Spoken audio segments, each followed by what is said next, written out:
সকাল ৯টায় আনুষ্ঠানিকভাবে এই সমাবেশ শুরু হওয়ার কথা থাকলেও সেটি আমরা দেখছি যে ভোর সকাল থেকেই কিন্তু এই চিনিকল মাঠে যে এই জামাত সহ ১০ দলীয় নেতৃবৃন্দের যে উপস্থিতি, নেতাকর্মীদের যে উপস্থিতি সেটি কিন্তু রয়েছে। এই চিনিকল মাঠ কিন্তু একদম কানায় কানায় পূর্ণ হয়ে গিয়েছে। আর জামাত আমির তিনি আসলে ঢাকার যে বিমানবন্দর থেকে রওনা হয়েছেন হেলিকপ্টার যুগে, তিনি এই পঞ্চগড়ে আসবেন।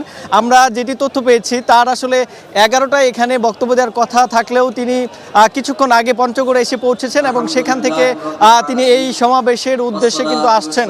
আমরা ধারণা করছি যে কিছুক্ষণের মধ্যেই তিনি এখানে এসে তার যেই বক্তব্য, অর্থাৎ উত্তরাঞ্চল থেকে তার যেই জনসমাবেশ, আজকে ৪টি জেলায় তিনি তার জনসমাবেশ করবেন। এটি প্রথম এবং পঞ্চগড় ১ আসন যেটি সার্জিস আলম উত্তরাঞ্চলের মুখ্য সংগঠক এনসিপির দায়িত্বে তিনি রয়েছেন এবং তার এই আসন থেকে কিন্তু জামাতের যে নির্বাচনী গণসমাবেশ এই উত্তরাঞ্চল থেকে শুরু হবে। একই সাথে এরপরে তিনি কিন্তু এখান থেকে দিনাজপুর, তারপরে ঠাকুরগাঁ এবং সন্ধ্যায় তিনি কিন্তু রংপুরে গিয়ে তার যে জনসমাবেশ সেটিতে কিন্তু তিনি অংশ নেবেন।